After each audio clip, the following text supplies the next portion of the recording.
नमस्कार। आज के इस एक्सप्लेनर में हम सीधे बात करने वाले हैं भारत सरकार के एक बड़े और हालिया फैसले पर, चांदी के आयात यानी इंपोर्ट पर लगाम लगाने के बारे में। देश का आयात बिल लगातार बढ़ रहा है और उसे कंट्रोल करने के लिए उठाया गया ये कदम काफी दिलचस्प है। आइए इसके हर पहलू को डिकोड करते हैं।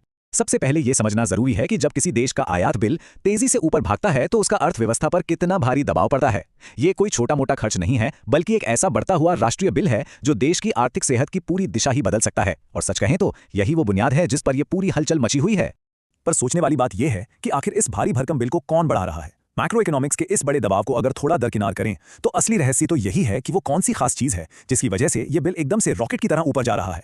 आज के इस एक्सप्लेनर में हम 4 मुख्य बातों पर फोकस करेंगे। पहला, बढ़ता आयात बिल। दूसरा, चांदी की अचानक बढ़ती मांग। तीसरा, सरकार का सीधा हस्तक्षेप। और चौथा, इसके व्यापक आर्थिक प्रभाव।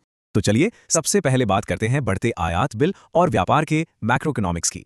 आयात बिल यानी इंपोर्ट बिल। इसे समझना हो तो घर के आम बजट को जरा दिमाग में लाइए। ये वो कुल पैसा है जो एक देश दूसरे देशों से सामान खरीदने पर चुकाता है। अब जाहिर सी बात है, अगर घर की कमाई से ज्यादा पैसा बाहर के खर्चों में जाएगा तो बजट तो बिगड़ेगा ही। ठीक यही कॉन्सेप्ट एक देश के व्यापार घाटे या ट्रेड डेफिसिट पर भी लागू होता है।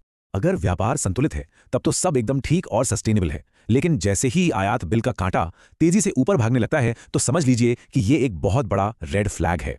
ये एक ऐसा आर्थिक खतरे का संकेत है जो किसी भी नेतृत्व को तुरंत समाधान खोजने के लिए मजबूर कर देता है। अब आते हैं दूसरे हिस्से पर, चांदी की बढ़ती मांग, जो अपने आप में एक बहुत ही अजीब सी विसंगति है। चांदी, इसे सोने का एक बागी या कह लें रिबेल छोटा भाई माना जा सकता है। अक्सर जब भी बड़े आर्थिक संकट या राष्ट्रीय खजाने की बात होती है तो सारी लाइमलाइट सोना चुरा ले जाता है और चांदी पर किसी का ध्यान ही नहीं जाता। लेकिन इस बार कहानी कुछ और ही है। इस छोटे भाई ने अचानक इतने बड़े राष्ट्रीय खर्चे पैदा कर दिए कि इसे इग्नोर करना लिटरली असंभव हो गया।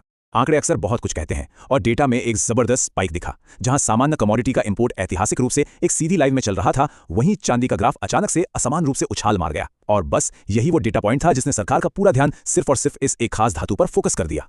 अब चलते हैं तीसरे पड़ाव की ओर, सरकार का हस्तक्षेप और नीतिगत कार्रवाई। सरकार ने यहां एक बहुत ही सधा हुआ कदम उठाया। पहला स्टेप, बढ़ते व्यापार घाटे पर लगातार और पैनी नजर रखना। दूसरा स्टेप, डेटा के आधार पर टारगेट सेट करना, विशेष रूप से चांदी की छड़ों यानी सिल्वर बार्स के इंपोर्ट पर। और तीसरा फाइनल स्टेप, व्यापार प्रतिबंध लागू कर देना। इसका घोषित उद्देश्य बिल्कुल स्पष्ट था, सिर्फ और सिर्फ इस बढ़ते इंपोर्ट बिल पर लगाम कसना। इसका ग्राउंड रियलिटी पर क्या असर होता है? हस्तक्षेप से पहले चांदी का प्रवाह एकदम फ्री और नॉर्मल था, लेकिन इस पॉलिसी के बाद एक पूरी तरह से नियंत्रित और प्रतिबंधित माहौल बन गया। नीतियों का यही सीधा और भौतिक प्रभाव होता है जो तुरंत नजर आता है।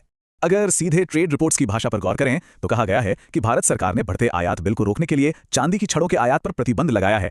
यह इस बात की 100% पुष्टि करता है कि यह फैसला कोई इमोशनल कदम नहीं है, बल्कि पूरी तरह से एक मैथमेटिकल डिसीजन है जिसका लक्ष्य इंपोर्ट और एक्सपोर्ट के बीच का बैलेंस वापस लाना है। आखिर में बात करते हैं चौथे और सबसे अहम हिस्से की, इसके आर्थिक प्रभाव और व्यापक असर। देखिए, जब कोई एक पॉलिसी बदलती है तो उसका असर सिर्फ एक जगह रुकता नहीं है, बल्कि पानी में फेंके गए पत्थर की तरह उसकी लहरें दूर तक जाती हैं। डोमेस्टिक मार्केट में चांदी के प्रीमियम बढ़ जाते हैं, मैन्युफैक्चरिंग और ज्वेलरी की सप्लाई चेन में उथल-पुथल मच जाती है और यहां तक कि ग्लोबल लेवल पर कमोडिटी की कीमतों में भी तुरंत रिएक्शन देखने को मिलता है। यहां कॉज एंड इफेक्ट यानी कारण और प्रभाव का एक बड़ा ही पेचीदा खेल चल रहा है। सरकार का मैक्रो इकोनॉमिक लक्ष्य बिल्कुल साफ है, आयात बिल को कम करना, लेकिन जमीनी सच्चाई यह होती है कि मार्केट में एकदम से सप्लाई कम पड़ जाती है और जो उद्योग इस धातु पर पूरी तरह निर्भर हैं उनके लिए रातों रात नई चुनौतियां खड़ी हो जाती हैं। तो अंत में एक बहुत ही गहरा सवाल उठता है, आज की इस हाईली कनेक्टेड और ग्लोबल इकोनॉमी में क्या बार बार किसी एक खास कमोडिटी के आयात को रोककर वैक-अ-मोल का खेल खेलना लंबे समय तक चलने वाली कोई टिकाऊ रणनीति हो सकती है? ये एक ऐसा सवाल है जो अंतर्राष्ट्रीय व्यापार के भविष्य को तय करेगा और सोचने पर मजबूर करता है। इस एक्सप्लेनर के साथ जुड़ने के लिए बहुत बहुत धन्यवाद।